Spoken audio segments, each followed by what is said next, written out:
नमस्कार जी, good morning सभी को। स्वागत है आपकी अपनी क्लास में डीएक्स विद नर्सिंग ज्ञान। मैं डीके सर आप लोगों का बहुत बहुत स्वागत करता हूँ। पिछली कमेंट में मेरे को देखने को मिला था कि भाई सर थोड़ी सी लंबी क्लास ले लिया करिए, इंटरेस्टिंग रहती है। तो कोई नहीं बेटा, मैं इसीलिए शॉर्ट क्लास ले रहा था कि भाई चलो कि भाई शॉर्ट क्लास होती है तो किसी के पास समय ज़्यादा रहे नहीं रहे तो वो आराम से देख सके। ठीक है, चलिए आपकी रिक्वेस्ट आई है तो हम पूरी कोशिश करेंगे लंबी क्लास लेने की, और आशा है पहले वाली क्लास से आपको अच्छा नॉलेज डिलीवर हुआ हो मेरे द्वारा। ठीक है, एग्ज़ाम के हिसाब से उपयोगी है। जो भी बच्चा है कॉम्पिटिटिव एग्ज़ाम की तैयारी कर रहे हैं उनके लिए ज़रूरी है। ठीक है, जिनको मैं इम्पोर्टेंट बताता हूँ उसको आप हमेशा अंडरलाइन कर लिया या इम्पोर्टेंट या वेरी इंपॉर्टेंट करके छोड़ दिया करिए। ठीक है, जब भी एग्ज़ाम आता है तो उस समय क्या होता है अपन पूरी बुक्स को क्या नहीं कर पाते, रिवीजन नहीं कर पाते, तो ये छोटे पॉइंट होते हैं, हाईलाइटेड होते हैं, तो जब भी बुक्स खोलते तो सामने आ जाते हैं। तो उन लोग उनको एक दो दिन पहले अपन क्या कर सकते हैं, रिवीजन कर सकते हैं, जो क्या होते हैं एग्ज़ाम के पर्पज़ से बहुत ही उपयोगी है। चलिए इसी के साथ जो हमारा आगे की तरफ बढ़ता है पार्ट की तरफ। ठीक है, तो जैसे कि आपको पता है हम लोगों ने क्या पढ़ दिया था रिसर्च के अंदर, रिसर्च पढ़ लिया था। ठीक है, तो रिसर्च के बारे में अपन ने देख लिया था।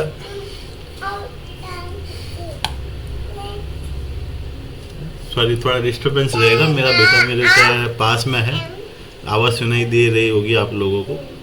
ठीक है, थोड़ा सा कोऑपरेट करिएगा। जब क्लास लेता था वहाँ तो बच्चा नहीं रहता था, घर पे से ले रहा हूँ, घर से डिलीवर कर रहा हूँ तो बच्चा तो आएगा भी। ठीक है, तो थोड़ा सा रिक्वेस्ट है, उस चीज़ को कॉम्प्रोमाइज़ करके चलना पड़ेगा। ठीक है, डांट भी नहीं सकते ना, लाडला है।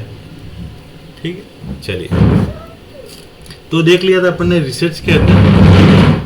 तो रिसर्च के अंदर अपन ने क्या देखा था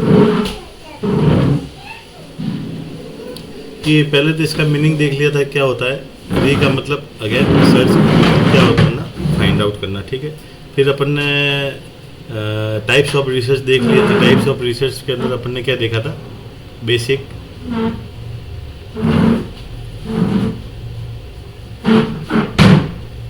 अप्लाइड,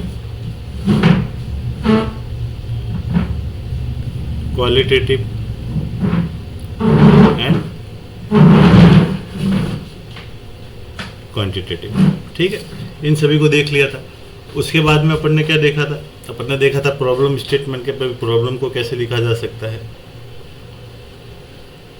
जिसके अंदर अपन ने दो फॉर्म को देखा था। क्या देखा था, डिक्लेरेटिव, क्या हुआ, बाहर आ जाओ, बाहर जाओ।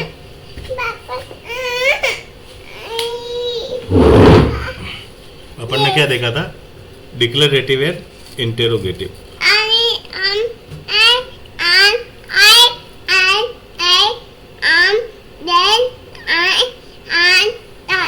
इंटेरोगेटिव। ठीक है, प्रॉब्लम के स्टेटमेंट को दो को देख लिया था अपन ने। क्या देखा था, डिक्लेरेटिव एंड इंटेरोगेटिव। ठीक है, डिक्लेरेटिव में अपन प्रॉब्लम को रिलेशनशिप बेस में डिस्क्राइब कर रहे थे, लिख रहे थे, स्टेटेड कर रहे थे। इंटेरोगेटिव में क्वेश्चन फॉर्म में। ठीक है, इसके बाद अपन अपना जैसे ये चीज़ें मेरे हिसाब से हो गई थी अपनी। ठीक है,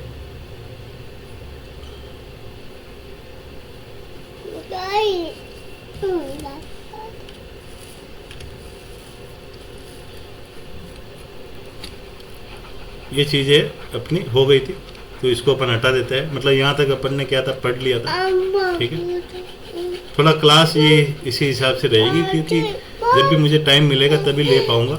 हर रोज़ क्या होता है पॉसिबल नहीं हो पाती है। ठीक है, क्योंकि साथ में क्या होता है ड्यूटी भी रहती है, सब चीज़ें रहती है। ठीक है, चलिए तो अपन आगे बढ़ते हैं अपनी क्लास की तरफ। तो सीधी सी बात है, अपन ने एक फ्लो चार्ट देखा था। क्या देखा था कि सबसे पहले क्या होता है, रिसर्च के अंदर क्या करते हैं अपन, फिर उसके बाद क्या चीज़ देखने को मिलती है अपन को, review of literature. Second one क्या था, review of literature.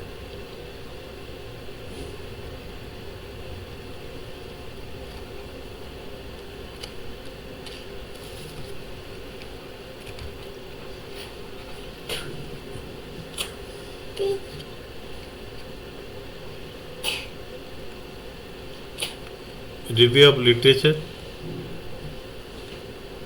Review of literature के बाद में क्या था? रिसर्च, हाइपोथेसिस, उसके बाद में क्या था? रिसर्च, डिजाइन, और क्या था? रिसर्च डिजाइन के बाद में पॉपुलेशन का क्या करना? सिलेक्शन करना, और फिर क्या करना? उसी पॉपुलेशन से डाटा कलेक्शन करना, और फिर उसी डाटा का क्या करना? एनालिसिस करना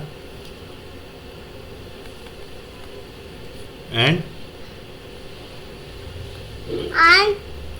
इंटरप्रिटेशन करना, और उसके बाद में क्या करना? Writing research report. Research report को क्या करेंगे? लिखेंगे। तो अपन ने ये वाले पढ़ लिए थे, इसके टाइप्स वगैरह। तो आज अपन किसकी तरफ बढ़ेंगे? Review of literature. तो देखते हैं अपन।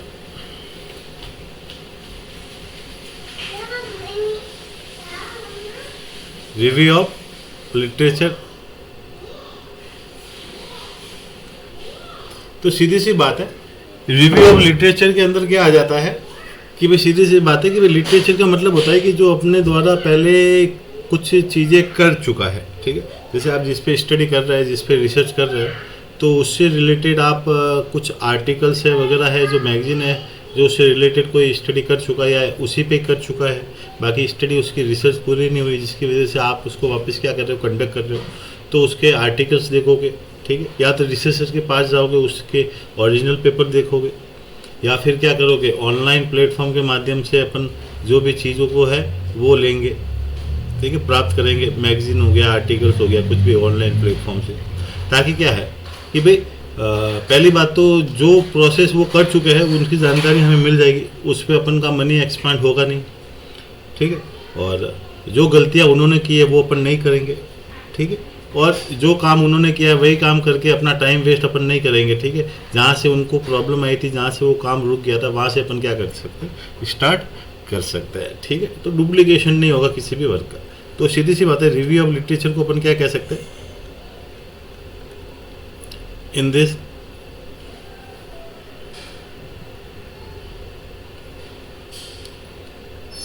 Study of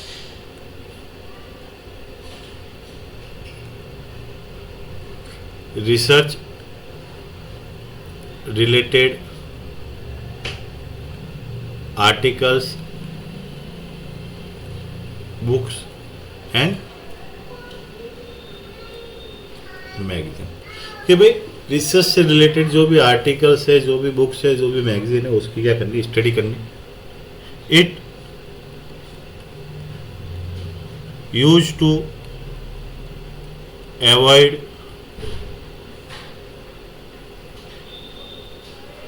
duplication of work. कि ये क्या करता है? अवॉइड करता है किसी भी वर्क के क्या करने में? डुप्लीकेशन करने में, ठीक है। अगर इसके टाइप्स पे जाए, अगर अपन क्या जाए, इसके टाइप्स पे जाए, type of review of literature.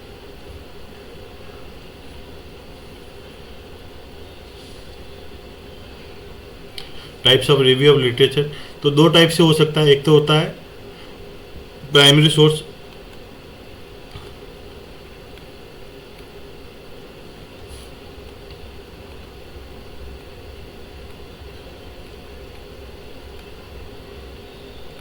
और एक हो सकता है सेकेंडरी सोर्स। एक तो हो सकता है आपका प्राइमरी सोर्स और एक हो सकता है आपका सेकेंडरी सोर्स। तो अगर अपन प्राइमरी सोर्स में माने तो प्राइमरी सोर्स को क्या कहता है? फर्स्ट हैंड सोर्स भी कह सकते हैं। बस सीधी सी बात है, रिसर्च से क्या करना? ओरिजिनल रिसर्च पेपर को कलेक्ट करना, या सीधे ही रिसर्चर से जाके क्या करना? जो भी है इन्फॉर्मेशन लेना। तो वो किस में आता है? प्राइमरी सोर्स के अंदर, ठीक है। किस में आएगा? प्राइमरी सोर्स के अंदर। तो इसे अपन क्या कह सकते हैं? It also known as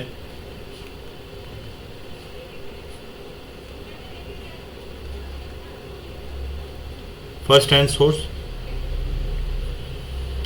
In this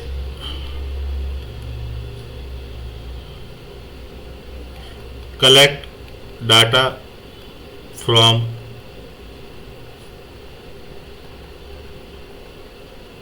original researcher paper. ठीक है, कहाँ से कलेक्ट करेंगे? ओरिजिनल जो भी रिसर्चर के पेपर है या जो भी डाटा कहाँ से कलेक्ट करेंगे? ओरिजिनल पेपर से करेंगे। ठीक है। सेकेंडरी सोर्स, सेकेंडरी सोर्स आप जैसे कोई भी बुक्स हो गया, कोई भी मैगजीन होगी, आर्टिकल्स हो गया, जो उस रिसर्च से रिलेटेड या मार्केट में अवेलेबल है या प्रिंट हुई है, तो अपन वहाँ से क्या कर सकते हैं? ले सकते हैं। या ऑनलाइन प्लेटफॉर्म पे आप गूगल पे सर्च मारिए, वहाँ से अगर ऐसी कोई इन्फॉर्मेशन आप लेते हैं तो वो किस में आ जाती है? सेकेंडरी सोर्स में। ठीक है। In this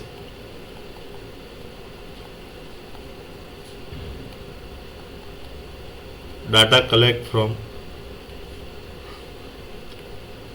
magazine,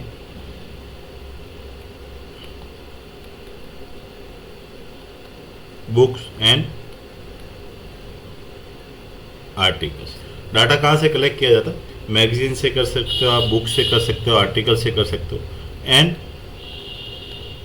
also collect from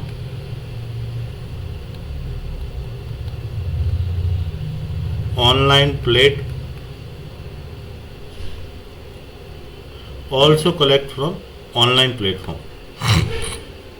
online platform से कर सकते हैं। नर्सिंग का एक अलग से प्लेटफॉर्म होता है जिसके द्वारा अपन क्या कर सकते हैं? डाटा का कलेक्शन कर सकते हैं। तो जैसे कि भाई ये तो चीज़ हो गई ऑनलाइन प्लेटफॉर्म वगैरह, वो सारी चीज़ें। ठीक है। जैसे कि ऑनलाइन प्लेटफॉर्म में क्या क्या आ जाता है उसके बारे में अपन देखते हैं। ठीक है। तो अपन पढ़ रहे थे ऑनलाइन प्लेटफॉर्म। जैसे कि ऑनलाइन प्लेटफॉर्म के अंदर क्या आ जाता है आपका?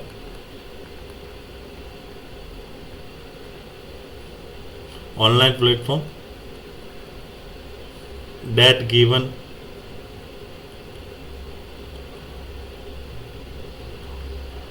nursing related research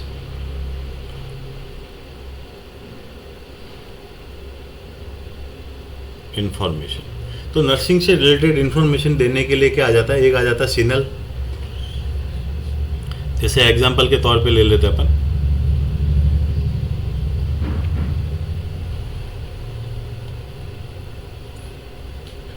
सिनल। ठीक है। सिनल की अगर फुल फॉर्म देखने जाए तो क्या होता है?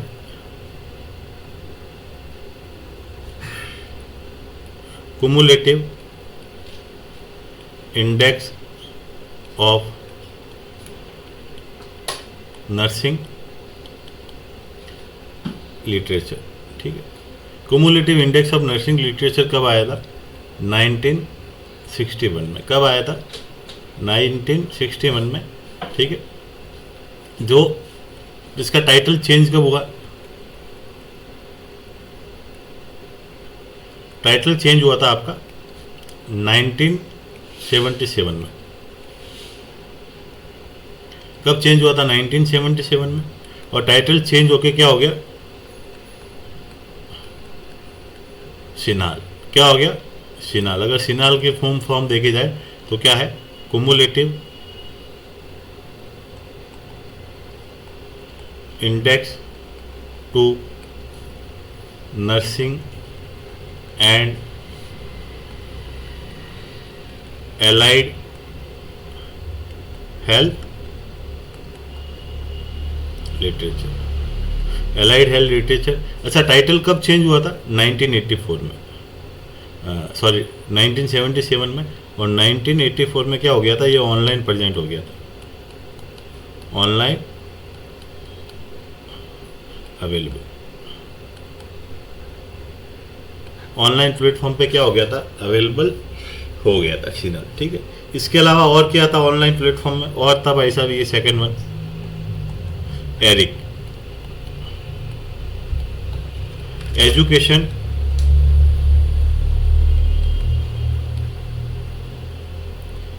रिसर्च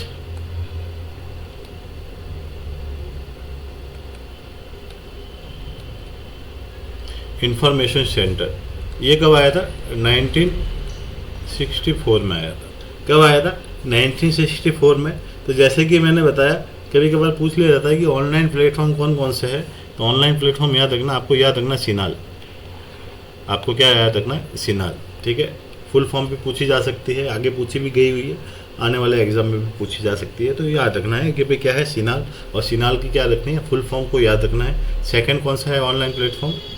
वो है ERIC, education research information centre, जो अपन सेकेंडरी सोर्स के अंदर आता है, रिव्यू ऑफ लिटरेचर के अंदर। क्लियर? इसी के साथ अपन आगे की तरफ बढ़ेंगे। तो रिव्यू ऑफ लिटरेचर जैसे कि हो गया है, ठीक है। तो रिव्यू ऑफ लिटरेचर के बाद उसके बाद क्या रहेगा हमारा? Research hypothesis. क्या रहेगा?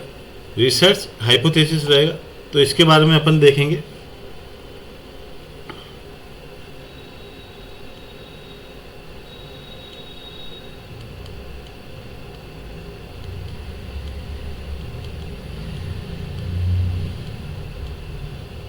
रिसर्च हाइपोथेसिस, ठीक है भाई। रिसर्च हाइपोथेसिस क्या है कि भाई कोई दो फैक्टर है या दो वेरिएबल है, उसके बीच में क्या करना? रिलेशनशिप को क्या करना? एस्टैब्लिश करना। क्या करना? रिलेशनशिप को क्या करना? एस्टैब्लिश करना। वो क्या कहलाता है? हाइपोथेसिस। या फिर कह सकते हैं कि हाइपोथेसिस ये है कि भाई दो फैक्टर के बीच में जो रिलेशनशिप एस्टैब्लिश है वो क्या है? साइंटिफिकली प्रूफ है, उसके ऊपर रिसर्च की गई है कि हाँ ये चीज़ होने से ये चीज़ होगी। जैसे स्मोकिंग है तो स्मोकिंग कॉजेज लंग्स कैंसर, ठीक है। तो स्मोकिंग की वजह से लंग्स कैंसर होगा ही होगा, ठीक है। तो वो चीज़ें क्या हो गई? आपके आपके हाइपोथेसिस में आ जाती है कि भाई क्या है? साइंटिफिकली प्रूफ है, ठीक। तो अपन देखें तो जो हाइपोथेसिस वर्ड होता है उसका मेन मतलब क्या होता है? टू सपोज, मानना। To suppose, it is a tentative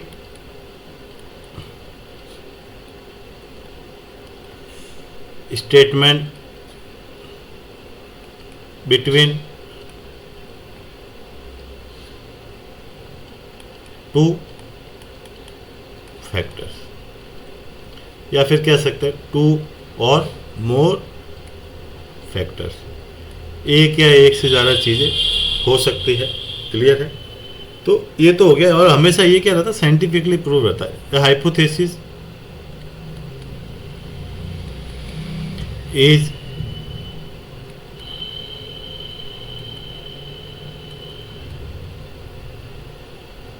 scientifically prove.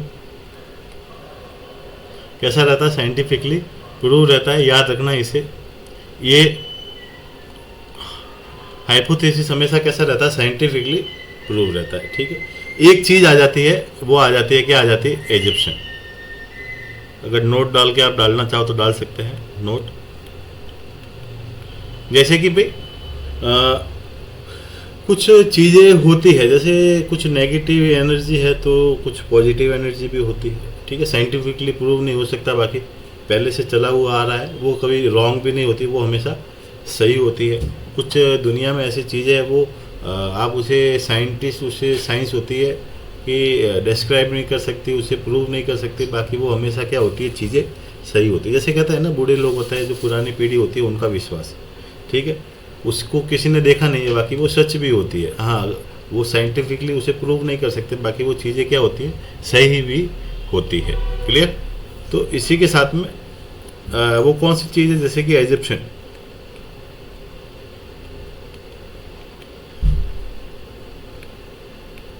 क्या है एजप्शन? एजप्शन का मतलब क्या होता है? इट सपोज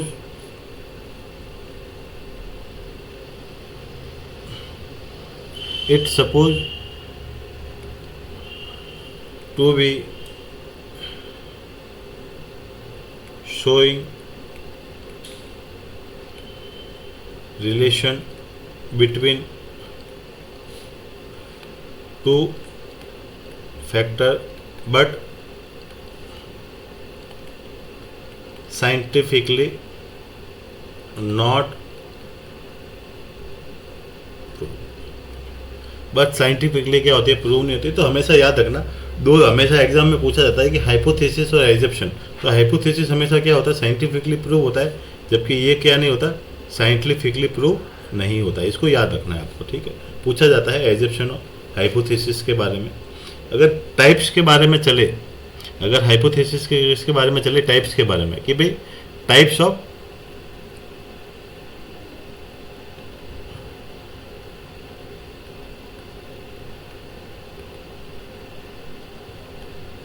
हाइपोथेसिस, हाइपोथेसिस के टाइप्स होते हैं। तो पहला टाइप्स हो जाता है आपका सिंपल हाइपोथेसिस।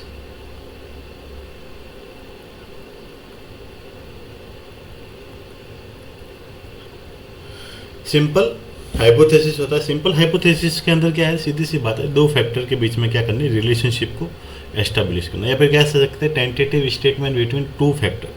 ठीक है, टेंटेटिव यानी साइंटिफिकली क्या हो गया, प्रूव हो गया। साइंटिफिकली क्या है, प्रूव है। ठीक है भाई, 2 hourly position change reduce bad शोर, कि भाई 2-2 घंटे में पोजीशन आप चेंज करोगे तो बैड शोर होने के चांसेस क्या हो जाते हैं, कम हो जाता है। तो सिंपल सा रिलेशन है कि भाई 2 घंटे पोजीशन चेंज करो, बैड शोर क्या होंगे, कम होंगे। जो फीट पे जो चाले होते हैं वो क्या हो जाएंगे, कम होंगे। ठीक है, तो इसके अंदर लिख लेंगे कि tentative statement between two factor, tentative statement between two factor. जैसे एग्जांपल के तौर पे 2 hourly position change, 2 hourly position change reduce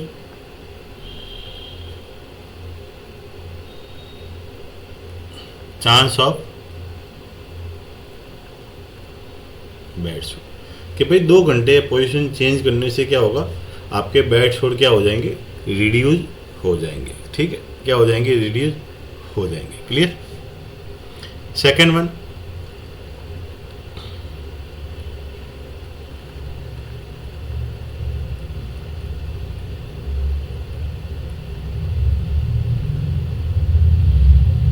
complex hypothesis. तो जो कॉम्प्लेक्स हाइपोथेसिस होता है उसके अंदर क्या होगा कि भाई सीधी सी बात है, सिंपल में क्या हो गया, 2 फैक्टर आ गए, तो कॉम्प्लेक्स में क्या आ जाएगा, 2 से ज़्यादा फैक्टर आ जाएंगे। कि tentative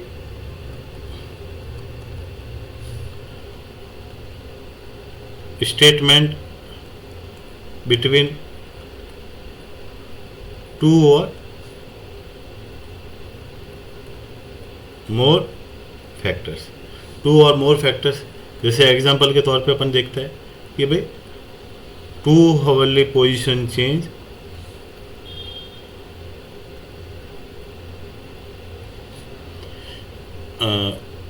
given high protein diet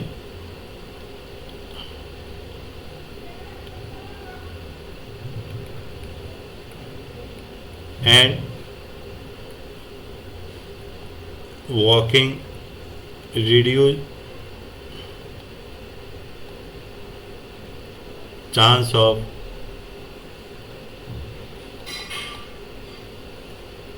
bad शोर। वॉकिंग, या फिर कह सकते हैं कि बेड के अंदर क्या करवाना, मूवमेंट करवाना,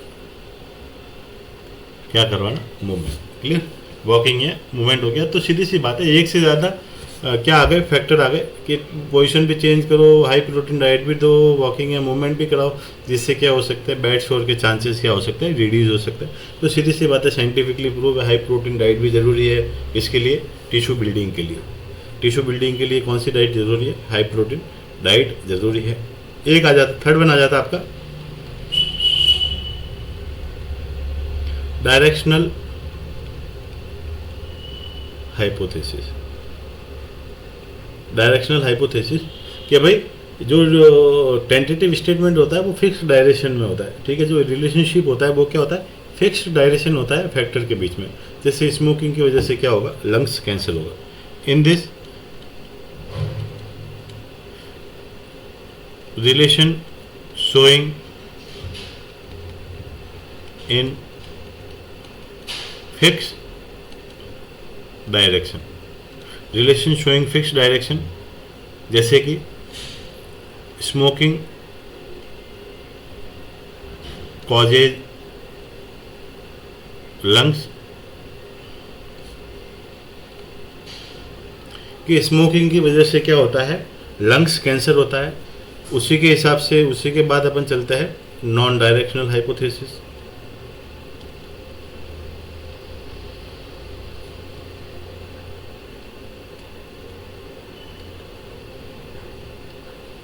नॉन डायरेक्शनल हाइपोथेसिस, तो सीधी सी बात है, डायरेक्शनल में तो क्या कर रहा था, एक फिक्स रिलेशनशिप शो कर रहा था। नॉन डायरेक्शनल में क्या नहीं करेगा, फिक्स्ड रिलेशन शो नहीं करेगा। कि भाई सीधी सी बात है, आप मेरी क्लास लेते हो, अभी जैसे समझो कि भाई 20 बच्चे क्या ले रहे हैं, क्लास ले रहे हैं, ठीक है। अभी 20 में से क्या होंगे, सभी को डिलीवर तो मैं बराबर ही कर रहा हूँ। जो भी मेरा टाइम है, समय है, मेरी एनर्जी है, मेरा कंटेंट है, मेरे नोट्स है, वो आपको प्रॉपर तरीके से मैं सभी को समान रूप से डिलीवर कर रहा हूँ, ठीक। अभी कुछ बच्चे उसमें से क्या हो जाएंगे, आपके जैसे गवर्नमेंट एग्जाम में सिलेक्शन हो गया, नर्सिंग ऑफिसर बन गया, बनना ही है, इसीलिए तैयारी कर रहे हैं, वरना तैयारी नहीं करते सर। तो अच्छी बात है बेटा, बनना ज़रूरी है, नहीं बनोगे तो आने वाला समय और भी कठिन हो सकता है, ठीक है। भाई आपके ऊपर डिपेंड करता है कि या तो 1 साल मेहनत करके लग जाओ, या फिर 1 साल मज़े करके पूरी ज़िंदगी क्या करनी है, कोल्हू के बैल के जैसे गुजारनी है। सही बात है, भाई अपने ऊपर ही डिपेंड करता है, या तो थोड़ा सा मेहनत करके फटाफट लग जाओ, वरना फिर आने वाला समय बेटा बहुत ख़राब है। अभी तो पापा के पैसों पे क्या कर लोगे, ऐश कर लोगे, ठीक है। फिर बाद में जब पापा पे बूढ़े होंगे ना, ठीक है, तो सीधी सी बात है, फिर बाद में तुम्हें जब कमाना पड़ेगा तब तुम्हें पता लग जाएगा कि दुनिया में पैसा कमाना कितनी बड़ी चुनौती है, ठीक है। फोकट में कोई कुछ नहीं देता, 1 रुपया मांगने चले जाओ कहेंगे अरे वापस आएगा ये, ठीक है, तो वहाँ से क्या कर देगा, अपना रास्ता काट देगा। इसलिए ज़रूरी है नहीं आज के समय में। तो सीधी सी बात है, जैसे मैं बता रहा था नॉन डायरेक्शनल हाइपोथेसिस, ठीक है। तो नॉन डायरेक्शनल में कैसा होगा कि मैंने सबको समान पढ़ाया, समान टाइम दिया, समान क्लास ली, उसमें से क्या हो गए, सारे बच्चे तो टॉप नहीं आ सकते, ठीक है। जैसे 18 बच्चे हो गए या 10 बच्चे हो गए, 20 में से 10 बच्चे हो गए वो सिलेक्टेड हो गए, 10 बच्चे क्या हो गए, सिलेक्ट नहीं हुए। अभी ये हो कि उसमें से भी 10 बच्चों में से सिलेक्ट हुए, तो बाकी सारे तो फर्स्ट रैंक पर आएंगे नहीं। कोई थर्ड आएगा, कोई 500 के रैंक के अंदर आ जाएगा, कोई 400 में आएगा, कोई 100 में आएगा, कोई सेकंड आएगा, कोई टॉप 5 में आ जाएगा, टॉप 10 में आ जाएगा, ठीक है। सारे तो टॉप में नहीं आ सकते, तो यही है। तो जो रिलेशन है वो क्या करेगा, फिक्स्ड डायरेक्शन में नहीं रहेगा, ठीक है। जो कंटेंट है वो समान रूप से डिलीवर किया, बाकी उसके बाद भी क्या होता है, सभी लोग प्रॉपर तरीके से जो एक रिलेशनशिप शो करते हैं वो नहीं होगा, ठीक है। नॉन डायरेक्शनल में हो जाएगा, फिक्स डायरेक्शन में नहीं होगा, कि सारे लोग क्या होंगे, पास नहीं हो पाएंगे, क्लियर। तो नॉन डायरेक्शनल हाइपोथेसिस के अंदर क्या था, तो लिखिए इसके अंदर, in this relation showing not in a fixed direction, ठीक है। जैसे एग्जाम्पल के तौर पे कि जरूरी नहीं टीचर के द्वारा पढ़ाया गया बच्चा पढ़ाया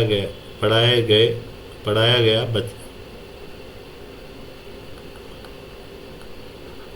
सभी बच्चे फर्स्ट आए, ठीक है। ये जरूरी नहीं कि टीचर के द्वारा पढ़ाए गए सारे बच्चे क्या हो, फर्स्ट आए, क्लियर। तो ये हो गया अपना हाइपोथेसिस के टाइप्स हो गए 4। एक 5वां टाइप्स होता है इसका, नल हाइपोथेसिस।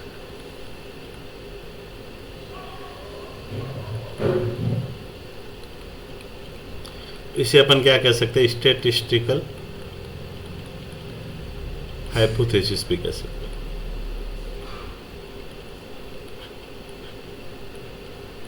स्टैटिस्टिकल हाइपोथेसिस भी कह सकते हैं। तो सीधी सी बात है, नल हाइपोथेसिस, नल हाइपोथेसिस का मतलब क्या हो गया, कोई रिलेशनशिप शो नहीं करेगा, no relationship showing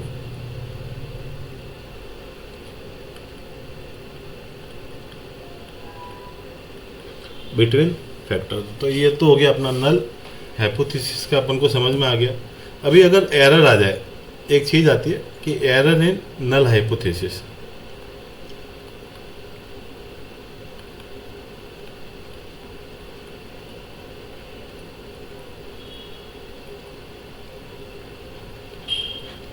error in null hypothesis के भाई एरर होता है नल हाइपोथेसिस के अंदर अगर आ जाता है तो अपन चीज़ें को कैसे करेंगे। जैसे कि इसके अंदर दो आ जाते हैं, type 1 error, type 2 error.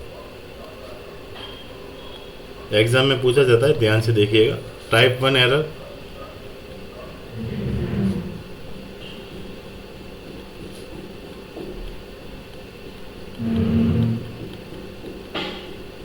Type 2 error, ठीक है। तो टाइप 1 एरर के अंदर अपन चलते हैं। तो टाइप 1 एरर होता है जैसे कि भाई मैं exam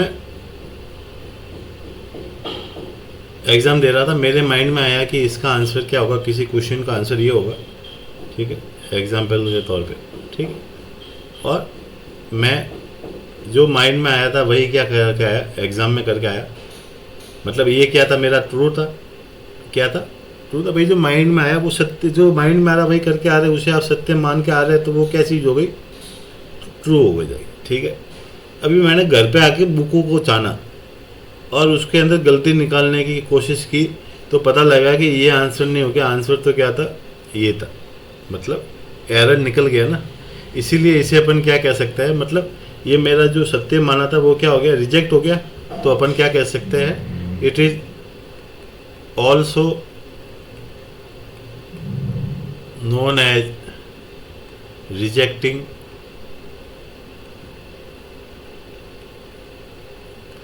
true null hypothesis. Rejecting true null hypothesis. वैसे इसकी तरफ बढ़ते हैं अपन, ठीक है। तो जैसे कि मेरे माइंड में आया था ये आंसर, मैं करके आया दूसरा। अगर मेरे जो माइंड में आया वही करके आता तो ये ट्रू होता। अभी दूसरा करके आ गया तो ये क्या हो गया, फॉल्स हो गया। क्लियर। और जब मैंने घर पे आके देखा तो जो मैंने सोचा था वो ही क्या है, सही है। मतलब जो करके आया उसके अंदर क्या निकल गया, एरर। तो it is also known as rejecting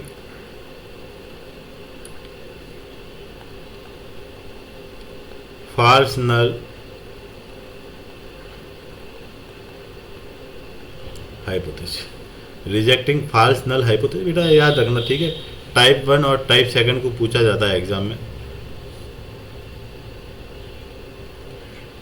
exam के अंदर पूछा जाता है। और ये भी याद रखना कि टाइप 1 एरर को रिजेक्टिंग ट्रू नल हाइपोथेसिस भी कहते हैं और टाइप 2 को रिजेक्टिंग फॉल्स नल हाइपोथेसिस भी कहते हैं। क्लियर है। तो इन चीज़ों को क्या करना है, थोड़ा सा ध्यान से पढ़ना है, याद रखना है। भाई चीज़ें आसान है, ठीक है, समझने में आने वाली चीज़ें हैं। यही आप जब सर्च मार के देखोगे तो थोड़ा सा डिफ़िकल्ट हो जाता है, ठीक है। जो मेथड समझाया है उसे आप याद रखें तो वो क्या करेगा, आसान रहेगा आपके एग्ज़ाम के अंदर।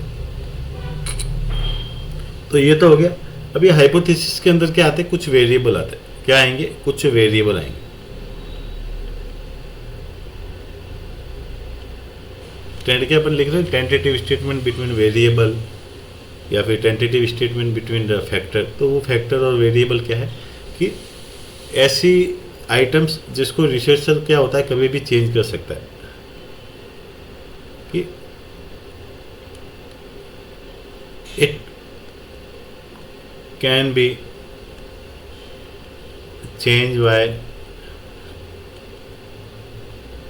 researcher at any time in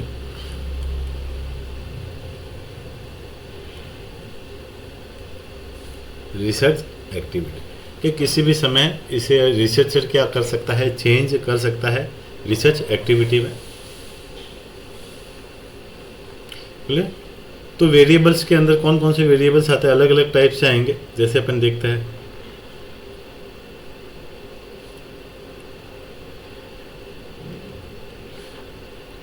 तो पहला आ जाता है आपका इंडिपेंडेंट वेरिएबल, या फिर कह सकते हैं अपन मैनिपुलेटिव।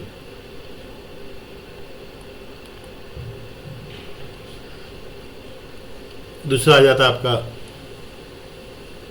डिपेंडेंट, या फिर कह सकते हैं अपन रेस्पोंडेंट वेरिएबल। तीसरा आता है आपका कंट्रोल वेरिएबल।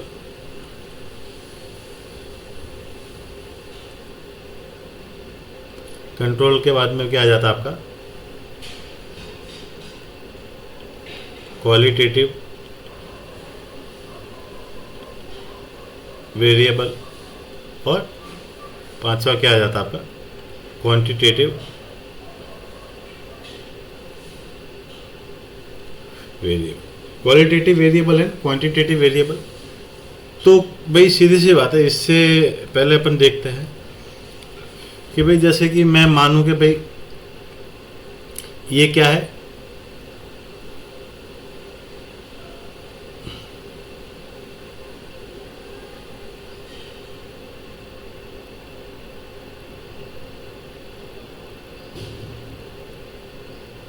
एक पौधा है, ठीक है।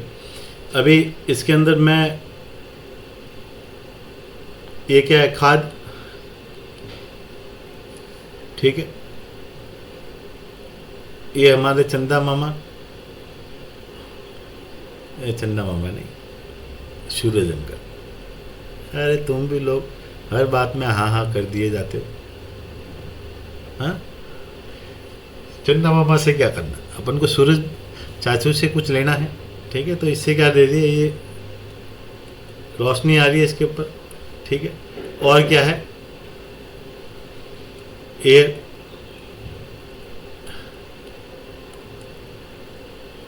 क्या है, वायु, ऑक्सीजन, प्रॉपर वायु, क्लियर। हाँ, और क्या दे रहे हैं अपन, पानी दे रहे हैं।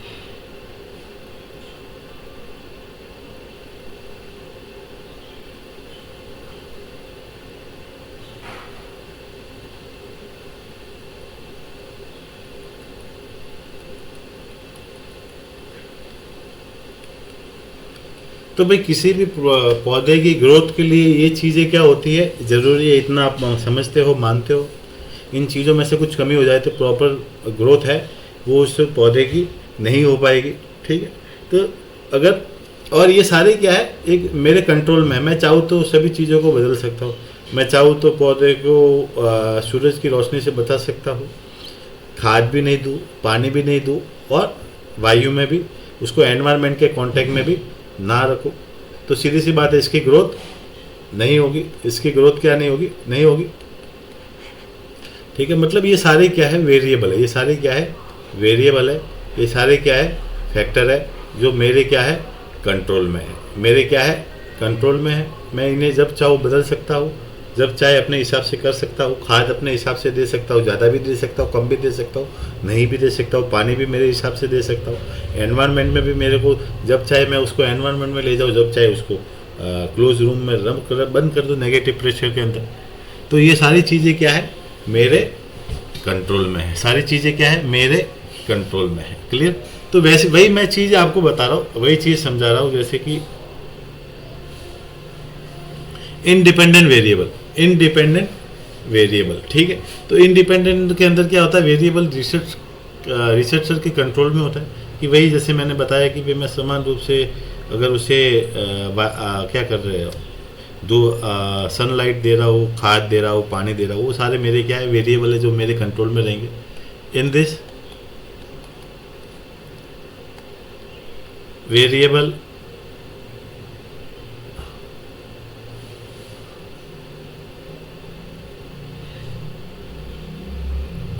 इन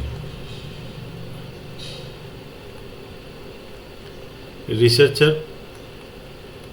कंट्रोल, ठीक है। मैं चाहूँ इसे बदल भी सकता हूँ, मैं चाहूँ इसे कर भी सकता हूँ। तो इसके हिसाब से मेरे हिसाब से ये वाली लैंग्वेज थोड़ी सही रहेगी। अगर अपन इसकी लैंग्वेज को बदल दे,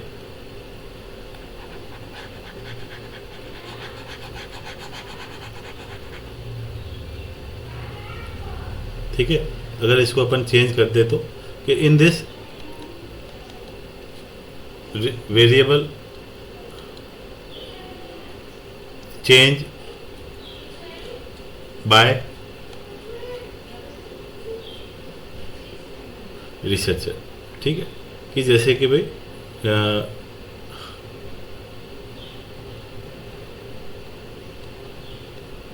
ग्रोथ ऑफ प्लांट, ठीक है, या फिर कह सकते हैं कि भाई इफेक्ट ऑफ प्लांट हो गया, effect of variables on plant growth, ठीक है।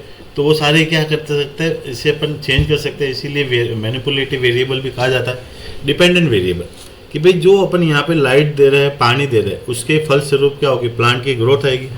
तो डिपेंडेंट वेरिएबल क्या होता है, it produce as a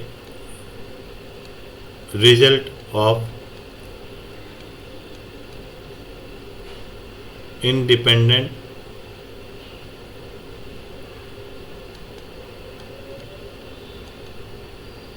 variable. Independent variable की रिजल्ट की वजह से क्या होता है, ये प्रोड्यूस होता है, ठीक है। तो कह सकते हैं अपन effect of variable on plant growth.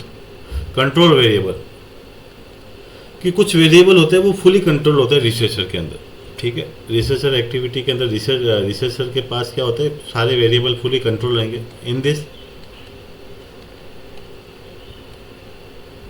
Some variable are fully control under researcher in research activity, ठीक है। क्वालिटेटिव के अंदर क्या होता है, वेरिएबल कैटेगराइज होता है नॉमिनल के आधार पे, नाम के आधार पे। जैसे कि भाई मैरिज हो गया तो मैरिज में या तो क्या होगा, डाइवोर्स होगा या मैरिड होगा। इनकम स्टेटस या तो पुअर होगा या क्या होगा, रिच होगा, ठीक है। तो ब्लड ग्रुप हो गया, जैसे A positive, B positive, A B, O negative, O positive, वो सारी चीज़ें, ठीक है। तो इसके अंदर in this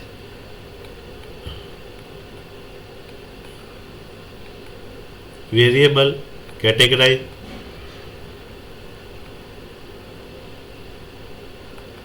according to nominal. जैसे कि भाई ब्लड ग्रुप हो गया, मैराइटल स्टेटस हो गया,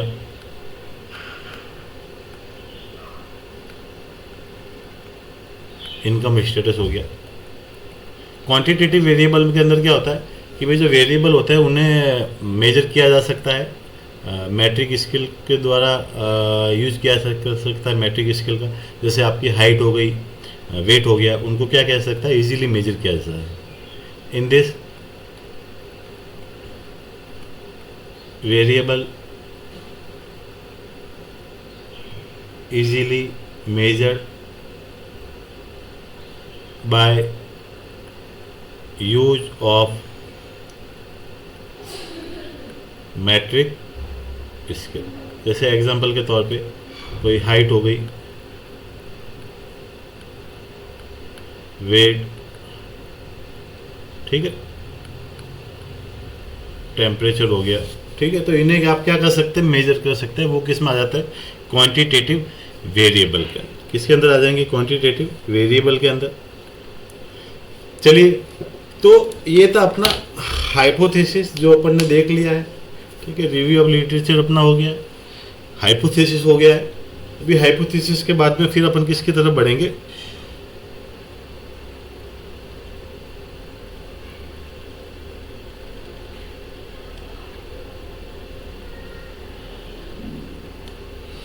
तो हमारा रिव्यू ऑफ लिटरेचर हो गया साहब, हाइपोथेसिस हो गया है, उसके बाद हम बढ़ेंगे रिसर्च डिजाइन की तरफ। किसकी तरफ बढ़ेंगे? रिसर्च डिजाइन की तरफ। तो देखते हैं क्या है research design.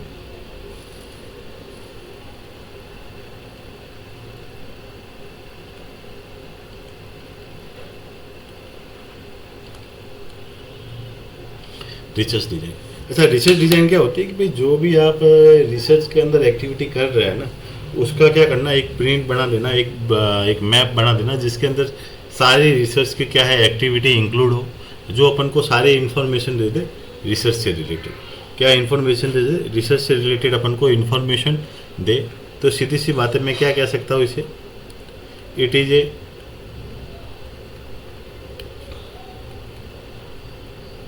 Blue print of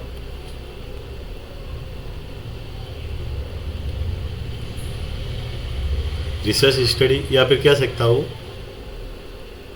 research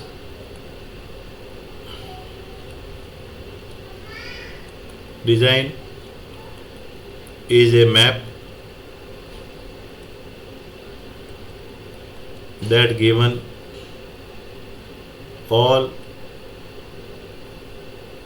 information related to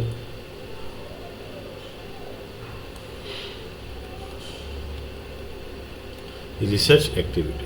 related to research activity मतलब ये एक क्वेश्चन आ जाता है आपके बारे में कि रिसर्च डिजाइन को अपन दूसरे क्या कहता है, ब्लू प्रिंट पे कहेंगे। क्या कहेंगे? ब्लू प्रिंट में कह सकते हैं किसी भी रिसर्च स्टडी का, याद रखना है इसे, ठीक है। अगर इसी के साथ में अपन आगे बढ़ता है कि रिसर्च डिजाइन है, तो रिसर्च डिजाइन के जो टाइप्स होता है वो देख लेते हैं। टाइप्स क्या क्या है?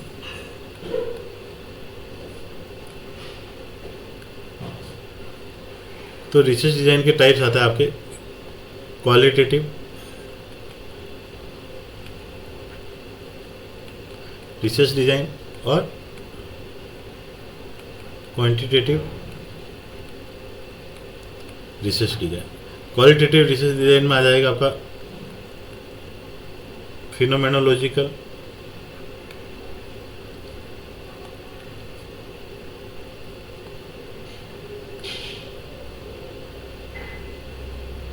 एथनोग्राफी,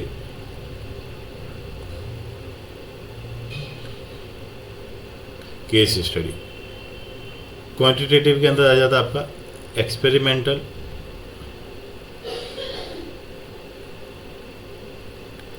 रिसर्च डिजाइन,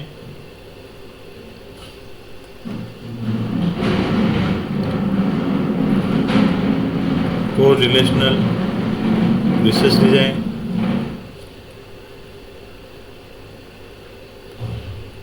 सर्वे रिसर्च डिजाइन, ठीक है। तो एक्सपेरिमेंटल के अंदर आ जाता है आपका ट्रू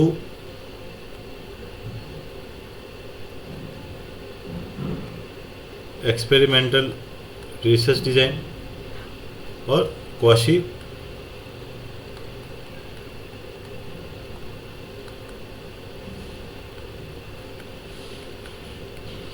एक्सपेरिमेंटल रिसर्च डिजाइन। तो टाइप्स के अंदर क्या आ जाता है, दो आ जाता है। एक आपका आता है क्वालिटेटिव रिसर्च डिजाइन और सेकंड आ जाता है क्वांटिटेटिव। क्वालिटेटिव के अंदर आ जाता है आपका फिनोमेनोलॉजिकल, एथनोग्राफिक, केस स्टडी, और क्वांटिटेटिव में आ जाता है आपका एक्सपेरिमेंटल, को रिलेशनल, सर्वे रिसर्च डिजाइन। और एक्सपेरिमेंटल को अपन क्या करते हैं, दो भाग में बांट लेते हैं, true experimental research design and quasi experimental research design. तो आपको याद रहेगा अपन ने देखा था उसके अंदर रिसर्च के टाइप्स के अंदर basic, applied and qualitative research design. उसके अंदर अपन ने देखा था फिनोमेनोलॉजिकल, एथनोग्राफी और केस स्टडी। फिनोमेनोलॉजिकल मतलब एक्सपीरियंस के बेस पे क्या करना, व्यक्ति से जाके मिलना, उसके एक्सपीरियंस से क्या करना, डाटा कलेक्शन करना। एथनोग्राफी किसी कम्युनिटी में जाके उसके कल्चर और सोसाइटी की स्टडी करना। केस स्टडी को एक पर्टिकुलर इंडिविजुअल की क्या करनी, हिस्ट्री को देखना, बिब्लियोग्राफी को देखना, उसके जीवन में मतलब पूरी उसकी जीवनी को क्या करना, स्टडी करना। जैसे महात्मा गांधी के ऊपर हो गया, सुभाष चंद्र बोस के ऊपर हो गया, चंद्रशेखर आज़ाद जी के ऊपर हो गया, भगत सिंह आज़ाद के ऊपर हो गया। तो वो किस में आ जाती है, केस स्टडी में आ जाती है, जो अपन पहले पढ़ चुके हैं। तो इसको वापस रिवाइज करके अपना समय खराब नहीं करेंगे। वही समय अपन कहाँ देंगे, क्वान्टिटेटिव रिसर्च डिज़ाइन के अंदर। कहाँ देंगे, क्वान्टिटेटिव रिसर्च डिज़ाइन के अंदर। तो इसी के साथ में अपन बढ़ता है, क्वान्टिटेटिव रिसर्च डिज़ाइन के अंदर आ जाएगी आपकी एक्सपेरिमेंटल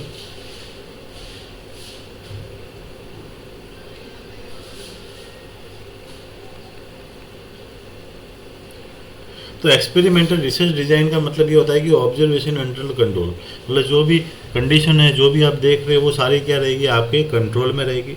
ठीक है, जैसे कोई मैनिपुलेशन हो गया, कुछ बदलाव हो गया, कुछ सिलेक्शन हो गया रेंडमाइजेशन या नॉन रेंडमाइजेशन के तरीके से, कोई को रिलेशन हो गया, और कोई कंट्रोल हो गया किसी रिस्क वेरिएबल पे, क्या हो गया, कोई कंट्रोल करना, तो वो कार्य किस में आ जाती है, एक्सपेरिमेंटल के अंदर। ठीक है, तो कह सकते हैं अपन it is A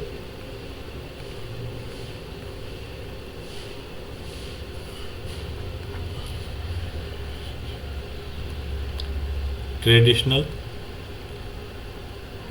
and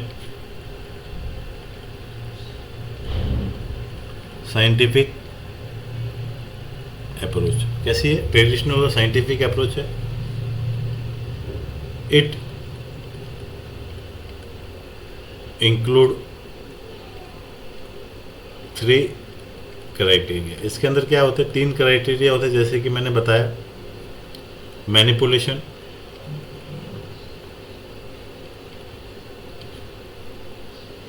control,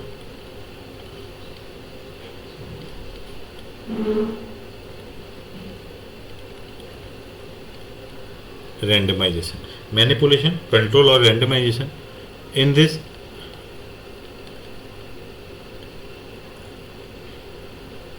research design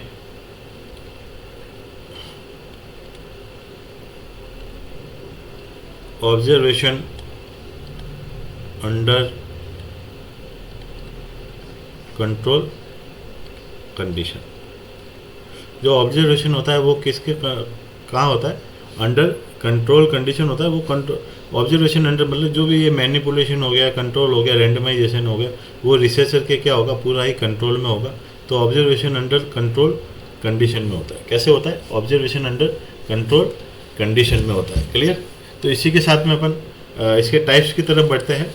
तो टाइप्स में क्या आता है इसके?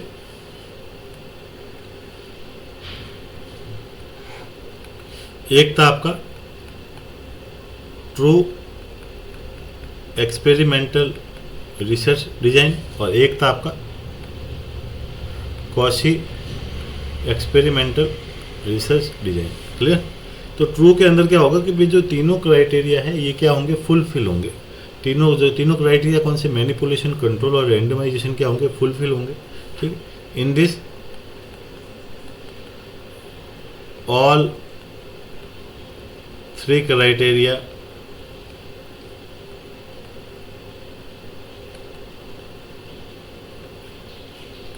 manipulation, control, randomization are fulfilled। ठीक है, फुलफिल होंगे मतलब सभी तरीके से क्या होगा उसके अंदर जो भी है जानकारी होगी, उसको बदलाव वो करना रिसर्चर के कंट्रोल में अंडर होगा। कंट्रोल करना होगा सारे वेरिएबल को, या सिलेक्शन करना होगा, वो सारे क्या है? रिसर्चर के अंडर में रहेगा। ठीक है, और इसके अंदर क्या रहेगा? In this randomization not possible but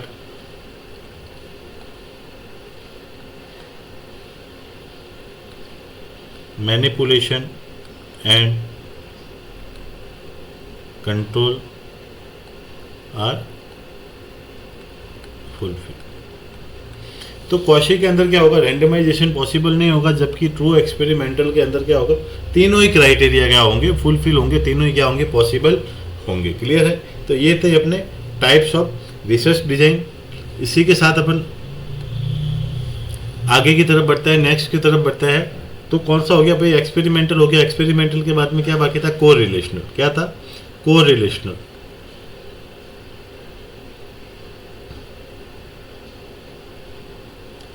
को रिलेशनल रिसर्च डिजाइन। क्या था? को रिलेशनल रिसर्च डिजाइन। तो सीधी सी बात है, को रिलेशनल रिसर्च डिजाइन की यूज करते हैं रिलेशनशिप को शो करने के लिए। It use to show relationship between two or more variable. कि कोर रिलेशन किस लिए यूज करते हैं? रिलेशनशिप को शो करने के लिए इन रिसर्च एक्टिविटी या रिसर्च स्टडी। क्लियर? तो इसके अंदर दो आ जाती, दो चीजें आ जाती, ठीक है। एक तो होता है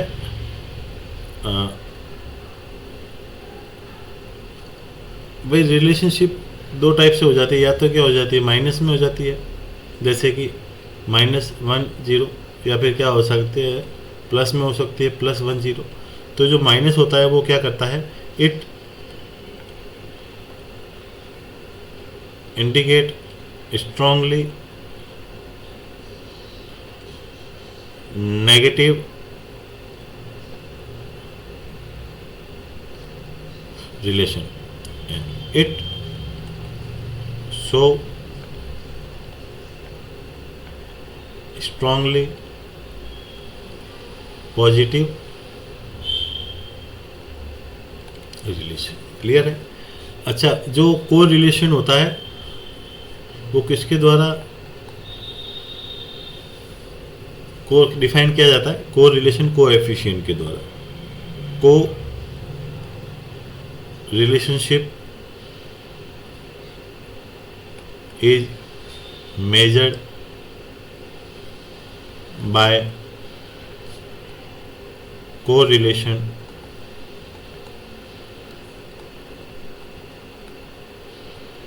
कोएफिशिएंट। कि जो रिलेशनशिप होती है वो किसके द्वारा मेजर की जाती है? को रिलेशन कोएफिशिएंट के द्वारा। ठीक है, इन चीज़ों को याद रखना है। एग्जाम में पूछा जाता है कि -1 किसको इंडिकेट करता है, +1 किसको इंडिकेट करता है, और को रिलेशनशिप मेजर करने के लिए क्या यूज़ किया जाता है? को रिलेशन कोएफिशिएंट। क्लियर है? और इसके लिए कौन सा फॉर्मूला यूज किया जाता है? फॉर्मूला होता है, उस फॉर्मूले का नाम होता है पियर्सन फार्मूला।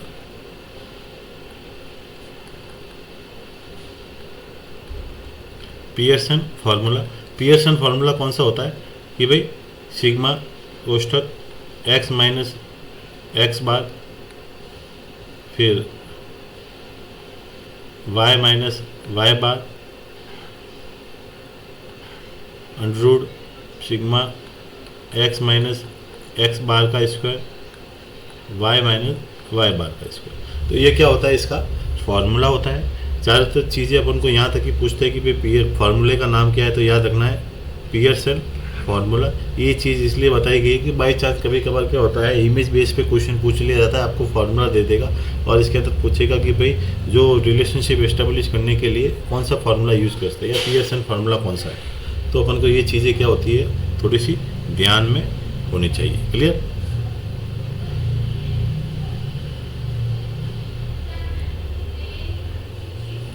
तो ये हो गया अपना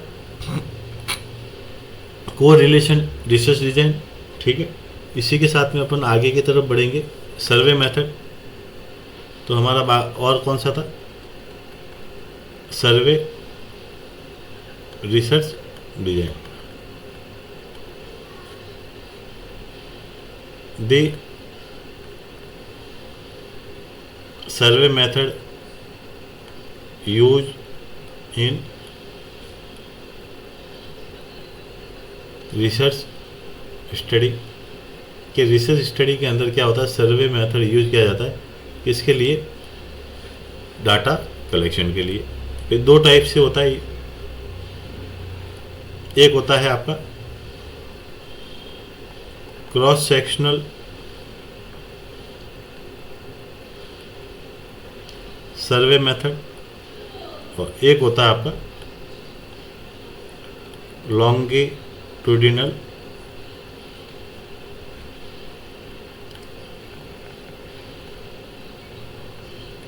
सर्वे मेथड। एक तो होता है आपका क्रॉस सेक्शनल और एक होता है लॉन्गिट्यूडिनल। लॉन्गिट्यूडिनल। क्लियर? तो क्रॉस सेक्शनल भाई एक चीज़ होती है कि भाई आपको एक लिमिट समय मिलता है, एक पर्टिकुलर टाइम तक क्या होता है आपको चीज़ें क्या होती है सर्वे करनी होती है, वहाँ से डाटा कलेक्ट करना होता है। तो वो किस में आता है, अगर लिमिट समय होता है एक पर्टिकुलर टाइम तक करना होता है तो वो आ जाता है आपका क्रॉस सेक्शनल के अंदर। किसके अंदर आ जाएगा, क्रॉस सेक्शनल के अंदर आ जाएगा। तो in this survey conducted for 8 particular time या फिर कह सकते हैं पर्टिकुलर पीरियड। ठीक है, तो एक हो जाता है लॉन्गिट्यूड कि भाई आपको 6 महीने या 1 साल दिया जाता है या 1 साल के अंदर आपको करनी है, 6 महीने से 1 साल लग सकता है, लंबा समय लग सकता है। तो पर्टिकुलर टाइम नहीं है, कोई पीरियड नहीं है कि भाई आपको 1 दिन में करनी है या 2 दिन में करनी है, 5 दिन में करनी है। ठीक है, आप 6 महीने से 1 साल तक उस क्या कर सकते हैं, उस पर रिसर्च कर सकते हैं, उससे डाटा कलेक्ट कर सकते हैं। इन दिस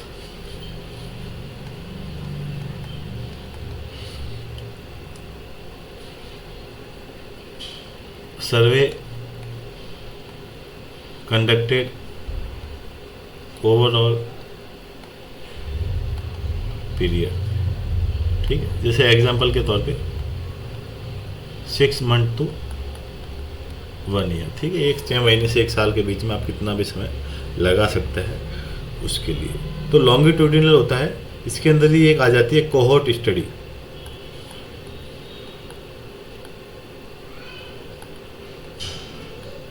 क्या आ जाती है, कोहोर्ट स्टडी आ जाती है। ठीक है, मोस्टली किसके अंदर यूज किया जाता है कि जैसे कि कोई एक ही कैरेक्टरिस्टिक्स वाले लोगों पे क्या करना, सर्वे कंडक्ट करना, एक ही कैरेक्टरिस्टिक, जैसे कोई टीबी के लक्षण दिख रहे हैं, ठीक है, वो चीज़ें हो गई। या फिर होमोजीनस ग्रुप कहते हैं जिसे अपन, ये होमोजीनस मतलब कि भाई एक ही समान के क्या कैरेक्टरिस्टिक्स दिखना, एक समान दिखना। ठीक है, एक mostly use in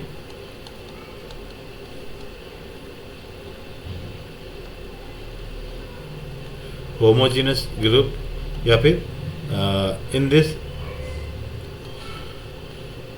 survey on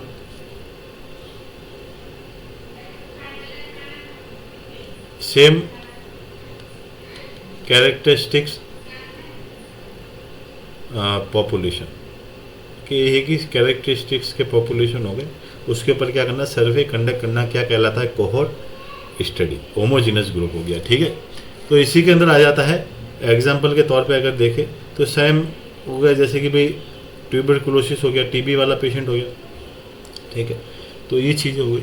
अच्छा, टीबी के लिए कौन सा प्रोग्राम चलाया जाता है आपका, टीबी के लिए एनटीबी। सबसे पहले क्या आ गया था, एनटीबी आया था 1962 में, 1962 में आया था नेशनल एनटीपी। ठीक है, नेशनल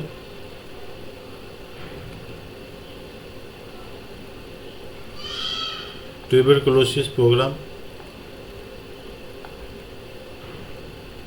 नेशनल ट्यूबरकुलोसिस प्रोग्राम, वही 1997 ठीक है, 1997 के अंदर क्या आ गया था, RNTCP। RNTCP की फुल फॉर्म क्या थी, revise national tuberculosis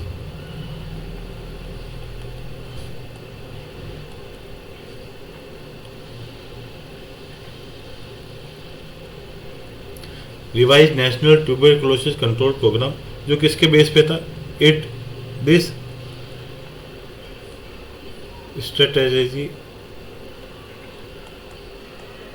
based on DOTS. किसके बेस पे था, डॉट्स पे था। डॉट्स की अगर फुल फॉर्म देखें तो क्या है, direct observation treatment short course. कि भाई व्यक्ति क्या होगा, आपके पास आएगा, आपके सामने गोली लेगा, फिर निकलेगा।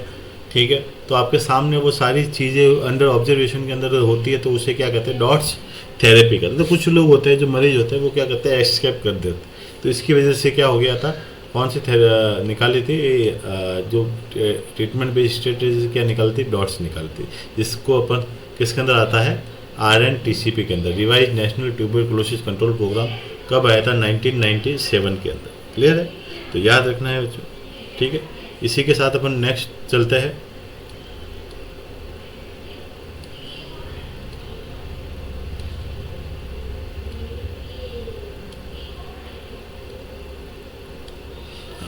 चलिए, इसी के साथ अपन अपनी नेक्स्ट क्लास की तरफ बढ़ते हैं। नेक्स्ट क्लास तो क्या, नेक्स्ट टॉपिक की तरफ बढ़ता है। क्लास से शुरू ही है हमारी। ठीक है, तो यार पढ़ते रहो, जब तक पढ़ोगे नहीं तब तक कुछ होगा नहीं। ठीक है, पढ़ना ज़रूरी है, सिलेक्शन लेना ज़रूरी है। गवर्नमेंट आपको ऐसे ही 1 लाख रुपए या 1.5 लाख रुपए है पर मंथ के नहीं देगी। नहीं? तो चीज़ों को समझो, पढ़ो ज़रूर, मेरा तो यही है। ठीक है, बता सकता हूँ सिलेक्शन तो भाई सीधी सी बात है, गाइडेंस दे सकता है नहीं। ठीक है, गाइडेंस दे सकता है, उसको कैसे लेना है, किस वे में लेना है, कैसे उसकी रेगुलरिटी रखनी है, कैसे अपने रोज़मर्रा की ज़िंदगी में लाना है, वो किसके ऊपर डिपेंड करता है, आप लोगों के ऊपर क्या करता है, डिपेंड करता है। क्लियर है, तो जैसे कि क्लास को आगे बढ़ाते हुए अपन बढ़ते हैं कि भाई अपना रिसर्च डिज़ाइन हो गया, फिर क्या आ जाता है, पॉपुलेशन सिलेक्शन। क्या आ जाता है, पॉपुलेशन सिलेक्शन आ जाता है। तो पॉपुलेशन सिलेक्शन के अंदर अपन एक टॉपिक डाल देते हैं, क्या डाल देते हैं, पॉपुलेशन सिलेक्शन।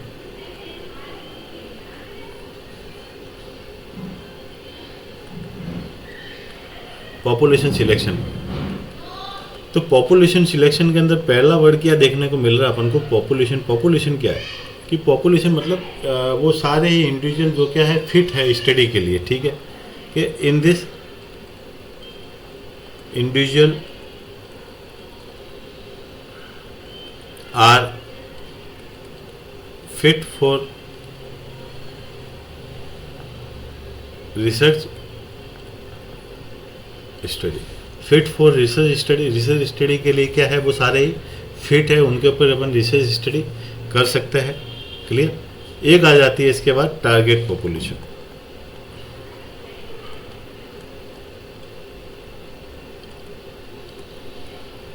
फिर सीधी सी बात है, आप कम्युनिटी में गए, आपके लिए तो सारे फिट है।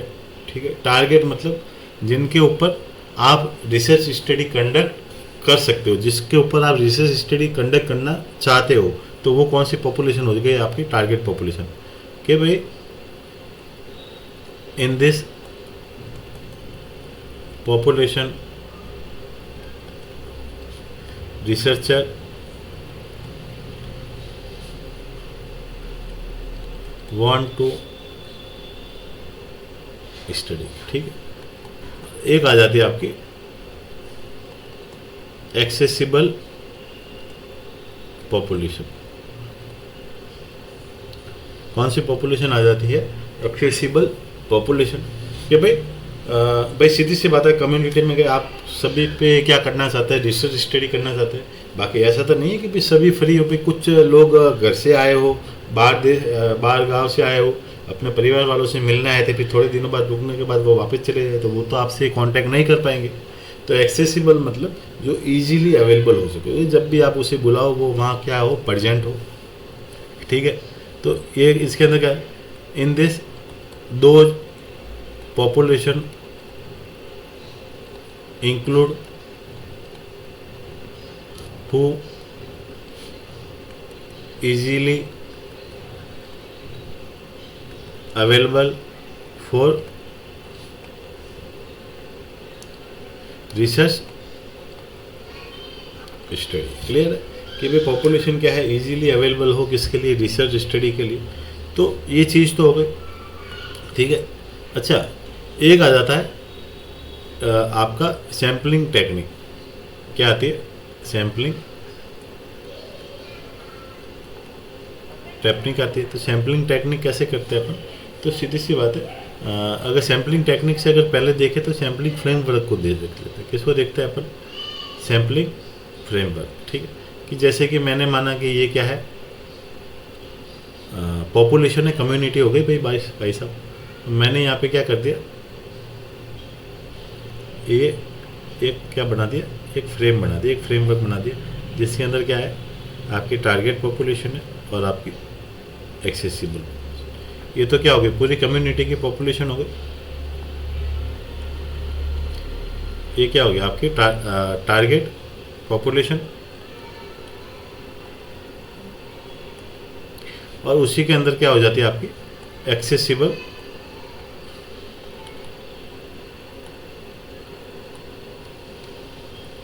ठीक, यहाँ तक समझ में आया कि भाई क्या है, बाहर की क्या है पॉपुलेशन होगी, उसके अंदर अपन ने एक फ्रेमवर्क बना दिया जिसके अंदर दो आ जाती है, टारगेट और एक्सेसिबल पॉपुलेशन। तो ये आपका क्या होता है, फ्रेमवर्क। कौन सा फ्रेमवर्क, सैम्पलिंग फ्रेमवर्क। ठीक है। अच्छा, ये जो एक्सेसिबल पॉपुलेशन है इसके अंदर इतने लोग हैं जो इजीली अवेलेबल है। अगर इसमें से मैं एक व्यक्ति को लेता हूँ, ठीक है, तो इसे मैं क्या मान सकता हूँ, एलिमेंट मान सकता हूँ। क्या मान सकता हूँ, एलिमेंट मान सकता हूँ, जिसे अपन क्या सकते हैं, small part of unit, small part of unit भी कह सकते हैं। तो ये चीज़ क्या है, इंपॉर्टेंट है, पूछा जाता है कि स्मॉल पार्ट ऑफ यूनिट क्या कहला जाता है, एलिमेंट। क्या कहला जाता है, एलिमेंट कहा जाता है। तो इसको याद रखना है, चीज़ों को पूछा जाता है एग्जाम के अंदर। ठीक है। इसके बाद चलते हैं अपन सैम्पलिंग टेक्निक की तरफ। इसकी तरफ बढ़ता है।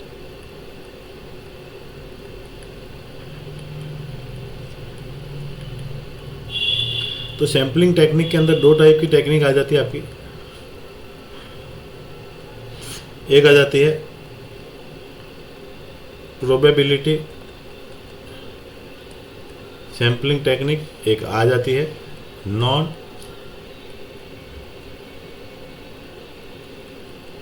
Probability sampling technique. Probability sampling technique and non probability sampling technique.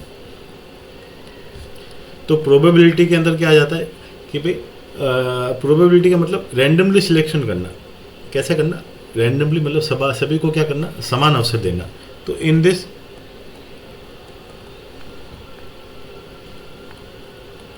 Individual selection is randomly and equal chance given. हर एक को क्या करना, इक्वल चांस देना। तो नॉन प्रोबेबिलिटी के अंदर क्या आ जाता है आपका, in this non randomisation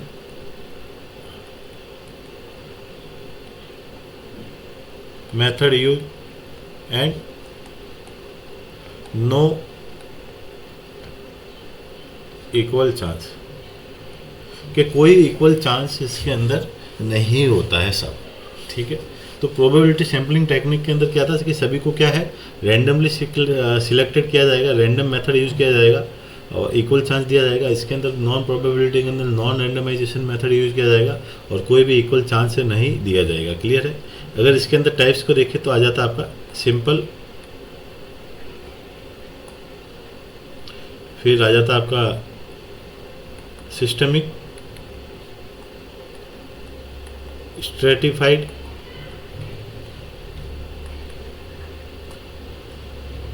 multi stage और क्लस्टर। तो ये सारे क्या है, इसके सैम्पलिंग टेक्निक के क्या है, टाइप्स है। प्रोबेबिलिटी सैम्पलिंग टेक्निक है, सारे इसके क्या है, टाइप्स है। नॉन रैंडमाइजेशन के अंदर आ जाएगा कन्वीनियंस,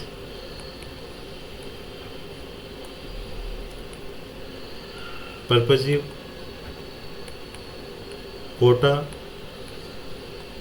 और स्नोबॉलिंग। ये सारे क्या है, नॉन प्रोबेबिलिटी सैम्पलिंग टेक्निक के टाइप्स है। तो अपन आगे बढ़ते हुए देखते हैं इसको, इसे अपन कंप्लीट ही कर लेते हैं। ठीक है। क्लास को थोड़ा सा लंबा चलने देता है ताकि क्या ये चीज़ें कंप्लीट हो जाएगी।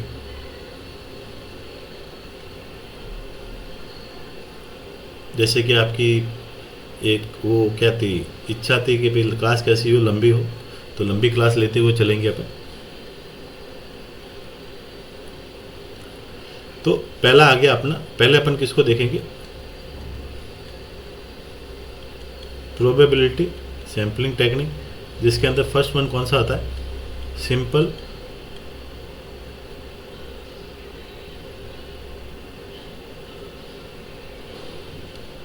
Random sampling technique. ठीक, तो इसके अंदर क्या होता है कि मोस्टली सैंपल होता है वो आसानी से हो जाता है, जल्दी हो जाता है। और कंप्यूटर या लॉटरी के जैसे अपन कंप्यूटर मेथड या लॉटरी मेथड का यूज़ करते हैं। लॉटरी के जैसे कि एक बाउल लिया, उसके अंदर सारे नाम की पर्ची डाल दी, उसमें से मैं क्या करूँगा, पर्ची उठाऊंगा, मुझे नहीं पता कि किसके नाम की पर्ची है, बाकी क्या होगा, रैंडमली क्या होगा, सिलेक्शन होगा। भाई जल्दी हो जाएगा, समय नहीं लगेगा उस चीज़ में अंदर। और कब यूज़ किया जाता है, जब रिसर्चर होता है उसके पास क्या होता है, लिमिटेड नॉलेज होता है किसके ऊपर, रिसर्च एक्टिविटी के ऊपर।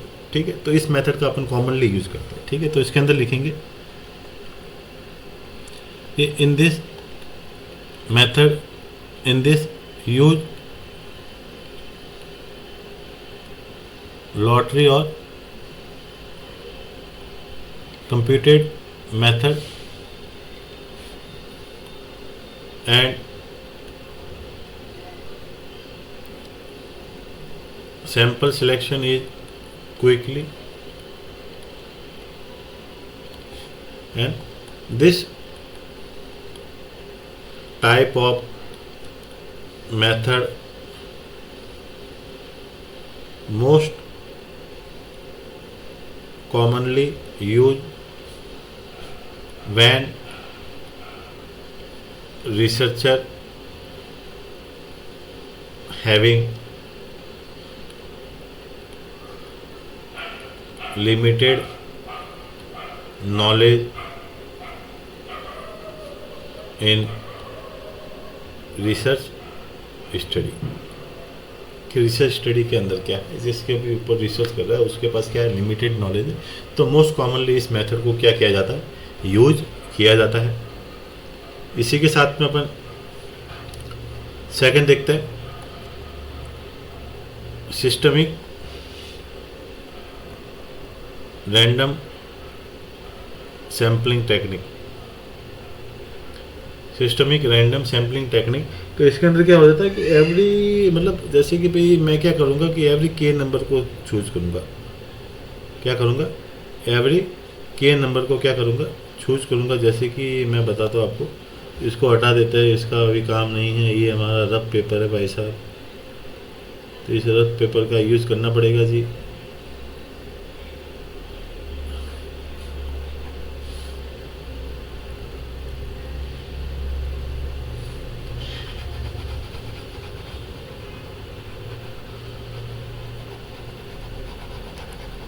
ये चीज़ें हम समझ लिए हैं, तो इसको क्या कर देते हैं, हटा देते हैं, ताकि पेपर अपना क्या हो जाएगा साहब, काम आ जाएगा। ज़रूरी है पेपर भी, बार बार शीट को बढ़ाने से मतलब नहीं है।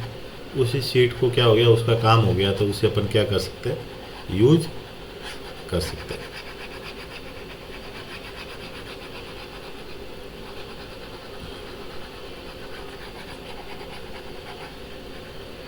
चलिए, तो पेपर हमारा क्लियर हो चुका है। अच्छा, अपन किसके बारे में समझ रहे थे, सिस्टमेटिक। जैसे कि भाई मैं क्या करूँगा, मैंने क्या बना दिया कि भाई मेरे पास अल्फ़ाबेट के हिसाब से बच्चे थे, तो मैंने सभी को क्या कर दिया, ए से शुरू होने वाले बच्चों को एक ही सीरीज़ के अंदर खड़ा कर दिया, बी से शुरू होने वाले बच्चों को एक ही सीरीज़ के अंदर खड़ा कर दिया, सी से शुरू होने वाले बच्चों को एक ही सीरीज़ के अंदर खड़ा कर दिया, डी से शुरू होने वाले बच्चों को एक ही सीरीज़ के अंदर क्या कर दिया, खड़ा कर दिया। ई से भी मैंने ऐसे ही किया, और एफ में भी ऐसे किया। मतलब इस नाम के क्या करते थे, बच्चे थे जिनको मैंने नाम के फर्स्ट कैरेक्टर के हिसाब से, जो अल्फ़ाबेट का जो फर्स्ट कैरेक्टर होता है उसके अकॉर्डिंग सबको क्या कर दिया, अलग अलग सेग्रीगेट कर दिया। ठीक है, अभी उसमें से मैं क्या करूँगा, हर एक लाइन में से एक इंडिविजुअली एक बच्चे को पिकअप करूँगा। ठीक है, हर एक कैरेक्टर में से एक इंडिविजुअल बच्चे को क्या करूँगा, मतलब रैंडम सैम्पलिंग सिलेक्शन करूँगा। क्या करूँगा, रैंडम सैम्पलिंग मेथड के द्वारा क्या करूँगा, सिलेक्शन करूँगा। जैसे कि इसमें अपन चलता है कि in this selection of every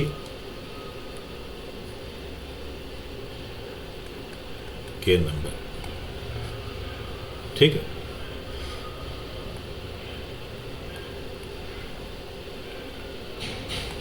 ठीक है, इसी के साथ सिस्टमेटिक ये हो गया। थर्ड वन आ जाता है, नया पेपर ले लेना। थर्ड वन आ जाता है स्ट्रेटिफाइड। Stratified sampling technique. तो स्ट्रेटिफाइड का मतलब ये होता है जो स्ट्रा होता है, क्या होता है स्ट्रा, इसका मतलब होता है ग्रुप।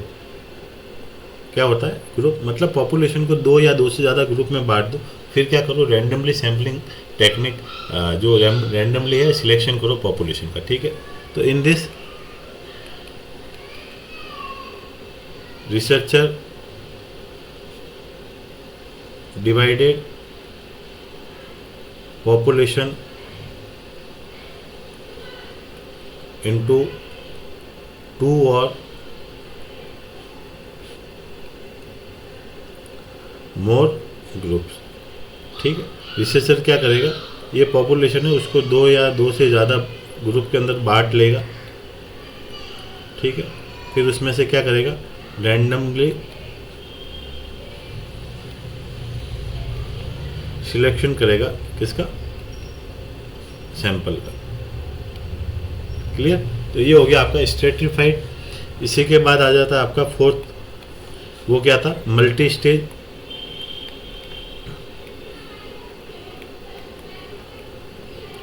तो मल्टी स्टेज के अंदर होता है कि स्टेज वाइज क्या करेंगे, सैंपल का सिलेक्शन करेंगे। कि इसके अंदर क्या होता है stage wise selection of sample. कैसे कि जैसे कि भाई मैंने ले लिया 1000 पॉपुलेशन का एक ग्रुप ले लिया, उसमें से फिर मैंने क्या किया 500 सिलेक्ट किए, फिर उसमें से मैंने 100 सिलेक्ट किए, फिर उसमें से मुझे 50 की ज़रूरत थी उसको सिलेक्ट किया। मतलब मैंने सिलेक्शन किया कैसे, क्या करते एस्केप करके, ठीक है। जैसे 1000 थे तो 1000 के बाद में फिर उसमें से 500 छाटे, 500 में से 100 छाटे, 100 में से 50 छाटे। मतलब स्टेज वाइज क्या कर दिया मैंने, पॉपुलेशन का सिलेक्शन किया। इसी के साथ 5वां आ जाता आपका क्लस्टर सैम्पलिंग टेक्निक। तो इसके अंदर क्या था कि भाई मोस्टली ये मेथड कौन यूज़ करता है, WHO मेथड यूज़ करता है, ठीक है। और वैक्सीनेशन करता है जब WHO। तो मैंने क्या कर दिया, एक समान ग्रुप के बच्चों का ले लिया, ये सारे बच्चे थे। फिर मैंने क्या कर दिया, उनको एज के अकॉर्डिंग बांट दिया, 1 साल का, 2 साल का, 3 साल का, 4 साल का, 5 साल का, ठीक है। अभी फिर मुझे पता करना है कि इसमें से कौन वैक्सीन लिया कौन नहीं लिया। तो मैं क्या करता हूँ, 2 भागों में बांट देता हूँ। जो ऊपर वाले बच्चे थे वो क्या थे, नॉन वैक्सीनेटेड थे, और नीचे वाले बच्चे कैसे थे, वैक्सीनेटेड, ठीक है। तो this method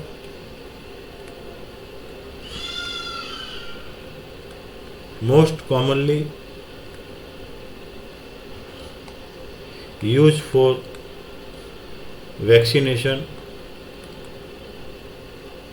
by WHO organization, world health organization के द्वारा मोस्ट कॉमनली कौन सा मेथड यूज किया जाता है, इसको किया जाता है। तो याद रखना है अपन को, ठीक है। तो वैक्सीनेशन के लिए मोस्ट कॉमनली कौन सा मेथड यूज किया जाता है, क्लस्टर मेथड। कौन सा मेथड यूज किया जाता है, क्लस्टर मेथड। ये हो गई हमारी प्रोबेबिलिटी सैम्पलिंग टेक्निक। और फिर आ जाती है नॉन प्रोबेबिलिटी सैम्पलिंग टेक्निक। तो नॉन प्रोबेबिलिटी के अंदर आ जाता है आपका कन्वीनियंस पहला।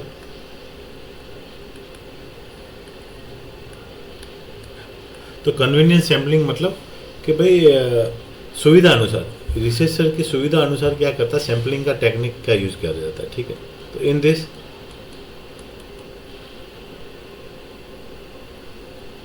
सैंपल सिलेक्शन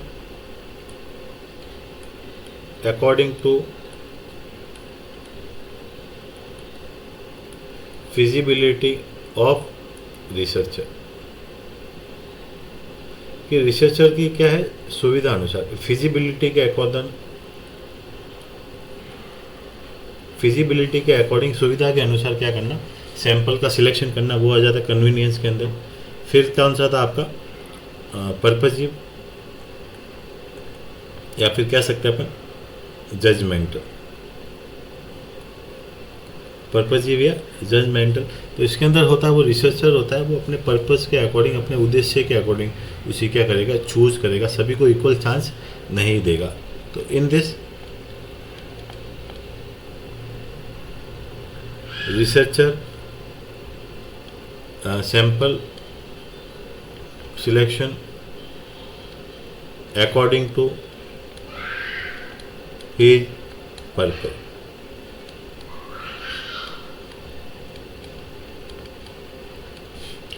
इसके बाद आ जाता है कोटा सैम्पलिंग। कोटा सैम्पलिंग का मतलब जैसे कि पता है आपको, एग्ज़ाम के अंदर हर एक फिक्स कोटा से एक फिक्स परसेंट को उठाया जाता है। जैसे कि भाई जनरल है, ओबीसी है, एससी है, एसटी है, तो पर्टिकुलर कोटा से क्या करेगा, सैम्पलिंग को क्या करेगा, उठाएगा। ठीक है। तो इन दिस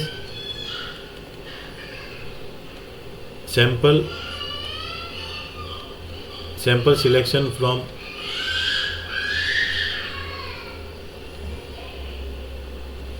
पर्टिकुलर कोटा। ठीक है। जैसे कि भाई जनरल से मैंने इतना उठा दिया, ओबीसी से इतना उठा दिया, एससी से इतना उठाया, एसटी से इतना उठाया, तो वो क्या करना, कोटा से सैंपल को उठाना। फिर आ जाता स्नो बॉलिंग सैंपलिंग।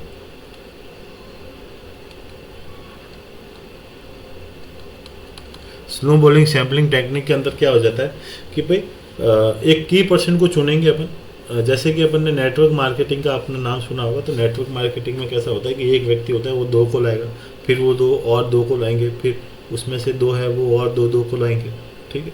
तो ये कभी यूज किया जाता है जब सैंपल सिलेक्शन क्या हो जाता है, डिफ़िकल्ट हो जाता है, आसान तरीके से नहीं कर पाता। ठीक है। तो उस दौरान अपन क्या करते हैं, स्नो बॉलिंग सैंपलिंग का टेक्निक है। तो जो आपके जो नेटवर्क मार्केटिंग होता है उसमें कौन सी सैंपलिंग मेथड का यूज़ किया जाता है, ग्राहक को बुलाने के लिए, स्नो बॉलिंग का। ठीक है। In this, researcher select a key person and this key person bring another, किसी और दूसरे को लाएगा कि मैंने एक को चुना, उसने फिर और 2 को चुना, फिर उन दोनों ने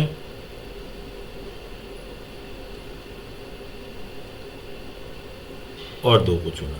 ठीक है। तो ऐसे क्या करेगा, सैंपल का सिलेक्शन होगा। कब यूज होता है, it use when sample selection is difficult. कब यूज जाता है, जब सैंपल सिलेक्शन क्या है, डिफिकल्ट है, आसान नहीं है। तो उस दौरान अपन किसका यूज करते हैं, स्नो बॉलिंग सैंपलिंग टेक्निक का यूज करते हैं साहब। तो इसी के साथ आज की क्लास को विराम अपन यही देते हैं। ठीक है। वापस मिलेंगे नेक्स्ट क्लास में। आशा है आप लोगों को डाउट क्लियर हो रहे होंगे। ठीक है। नहीं हो रहे हैं तो कमेंट ज़रूर करें। ठीक है। लाइक ज़रूर करें, शेयर उन बच्चों तक ज़रूर करें जो क्या है, कॉम्पिटिटिव एग्ज़ाम की तैयारी कर रहे हैं। ठीक है। प्योर कॉम्पिटिटिव बेस के ये नॉलेज है, नोट्स है, जिसको आप अपन रिटर्न कर सकते हैं। इसीलिए मैं नोट्स के हिसाब से पढ़ा रहा हूँ। ठीक है। और जो आगे आपके क्या है काम आ सके। ठीक है। क्लास को छोड़ते समय लाइक ज़रूर करें, शेयर ज़रूर करें, सब्सक्राइब ज़रूर करें। ठीक है। तो छोटा सा लाइक और शेयर और सब्सक्राइब होता है, वो मेरे लिए बहुत मायने रखता है। ठीक, कर दिया करो। ठीक है। ताकि आगे से और भी अच्छी अच्छी वीडियो मिले। ठीक है। जब लाइक नहीं करोगे, शेयर नहीं करोगे तो मास्टर क्या हो जाएगा, डिमोटिवेट मत करो रे। ठीक है। तो लाइक ज़रूर करो, शेयर ज़रूर करो और सब्सक्राइब ज़रूर करो। सब्सक्राइब करने के बाद ऑल नोटिफिकेशन अलाउ करो। ठीक है। जिससे सारे लेटेस्ट वीडियो है जो भी मैं डालता हूँ वो आप तक पहुँच जाए। ठीक। अच्छा, नोट्स में जो मैं इम्पोर्टेंट लिखवाता हूँ उनको ज़रूर कर दिया करो। ठीक है। वो पूछे जाते हैं एग्ज़ाम के अंदर, ज़रूरी है। इसलिए उन चीज़ों को क्या है थोड़ा सा आप समझा करो और चीज़ों को क्या है रिकॉर्ड कर लिया करो, इम्पोर्टेंट हेडलाइन कर दिया करो, क्योंकि आने वाले समय में क्या होता है जब एग्ज़ाम के 2 दिन पहले आप पूरे नोट्स रिवाइज नहीं कर सकते नहीं, तो उन हेडलाइन को देख के आप क्या करते जल्दी से 2 दिन में जो हेडलाइन होती है उसको ज़रूर देख सकते हैं, नहीं वो उपयोगी होती है एग्ज़ाम के लिए। तो इसी के लिए इसी के साथ सभी को गुड बाय। नेक्स्ट मिलते हैं अपन अपनी नेक्स्ट क्लास के अंदर, ठीक है। ऐसे ही क्या कर देंगे सारे सिलेबस को ख़त्म करते जाएंगे जो एग्ज़ाम में, साथ साथ में अपन MCQ सेशन भी लाते रहेंगे, ठीक है। जैसे क्या है कि भाई क्वेश्चन को कैसे आपको पुटअप करना है, कैसे हैंडल करना है, ठीक है। तो उससे पहले आपको ये जो थियोरी क्लास लेनी ज़रूरी है, उसके बाद ये MCQ सेशन आप कर पाओगे, ठीक है। तो थियोरी क्लास अच्छे से पढ़े, ठीक है। और जल्दी अपन क्या करेंगे लाइव आना शुरू कर देंगे ताकि आपकी और हमारी मुलाकात एक लाइव प्लेटफॉर्म पे हो सके। आप उसी समय मुझसे डाउट पूछ सको, मैं उसी समय आपको क्या कर सकूँ आंसर दे सकूँ, ठीक है। चलिए, तो इसी के साथ सभी को राधे राधे, नमस्कार जी।